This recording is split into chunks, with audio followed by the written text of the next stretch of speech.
नमस्कार शेतकरी मित्रांनो, जानेवारी महिन्याला सुरुवात झालेली असून डिसेंबरमध्ये काही आंब्यांना मोहर निघालेला आहे.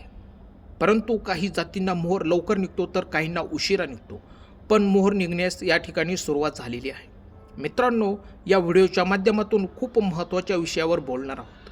ते म्हणजे आपले आंबे झाडाला मोहर चांगल्या निघण्यासाठी काय काय केले पाहिजे, जेणेकरून आपले उत्पादन चांगल्या प्रकारे निघेल. परंतु एक चांगला मोहर निघण्यासाठी 4 ते 5 दिवसांत निघेल अशी काही सोपी गोष्ट नाही. त्यासाठी आपले आंबे पिकातील मागच्या वर्षी गेलेले फळ म्हणजे ज्या वेळेस हार्वेस्टिंग झालेले आहे त्यावेळेस आपल्याला पुढच्या वर्षी मोहर नियोजनासाठी खूप महत्त्वाच्या उपाययोजना कराव्या लागतात. त्या उपाययोजना केल्या तरच आपले आंबे फळबागेतून चांगल्या प्रकारे मोहर बघावयास मिळतो. परंतु एक लक्षात घ्या, बऱ्याच शेतकऱ्यांच्या आंब्यांना मोहर निघालेला आहे तर काहींना थोडाफार निघालेला दिसत असेल तर तुम्हाला या ठिकाणी एक महत्त्वाची गोष्ट करावायची आहे. आपल्या आंब्याच्या बागेमध्ये एक आठवड्याने 3 स्प्रे घ्यावे लागतील.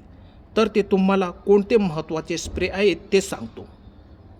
मित्रांनो, तुम्हाला 05234 हे वॉटर सोल्युबल घ्या. यामध्ये तुम्ही समजून घ्या की खूप महत्त्वाचे घटक असतात. ते म्हणजे NPK 0% नत्र, त्यानंतर P म्हणजे 52% स्फुरद, K म्हणजे 34% पालास, असे घटक वेगवेगळे असतात. हे घटक मित्रांनो झाडाच्या वाढीसाठी व फुलधारणेसाठी खूप महत्त्वाचे असतात.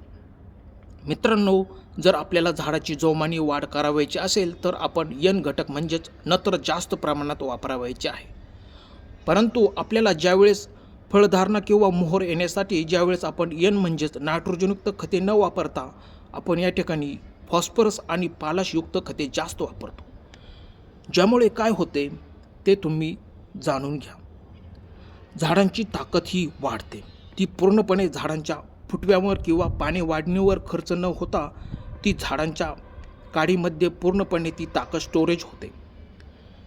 यामुळे तुम्हाला समजायला हवे कशाने काय होते ते. यामुळे आपल्या आंब्याच्या झाडाला खूप संख्येने मोहर व फळे दिसण्यास मदत होते.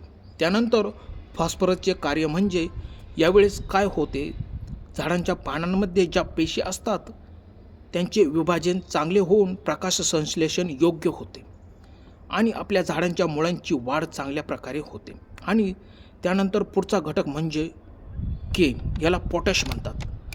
हा घटक काय काम करतो, आपल्याला झाडांच्या काडीमध्ये स्टोरेज वाढल्यामुळे आपल्या झाडाच्या काडीमध्ये अन्नद्रव्यांचा साठा होऊन ही काडी पूर्णपणे तयार म्हणजेच परिपक्व होते.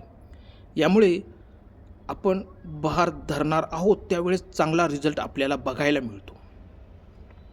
खूप महत्त्वाचे म्हणजे प्रमाण किती घ्यावायचे ते तुम्हाला सांगतो. साधारणपणे 1 लिटर पाण्यासाठी 4 ते 5 ग्रॅम 05234 हे घ्यावायचे आहे. मित्रांनो, साधारण तुम्ही आज स्प्रे घेतला तर दुसरा स्प्रे दुसऱ्या आठवड्यात आणि तिसरा स्प्रे तिसऱ्या आठवड्यात तुम्ही घ्यावा लागेल. 05234 योग्य असा हा फायदा तुम्हाला बघायला मिळेल. तुम्ही सहज वापरू शकता. परंतु काही शेतकऱ्यांना वाटेल की आमच्या झाडाला मोठ्या प्रमाणात मोहर आलेला आहे तर त्यांनी काय करायला पाहिजे. मित्रांनो, तुम्ही पण हा स्प्रे घेऊ शकता. कारण या स्प्रेने आपली झाडाला आलेला मोहर तो जास्त प्रमाणात गळणार नाही व फळधारणा मोठ्या प्रमाणात होईल.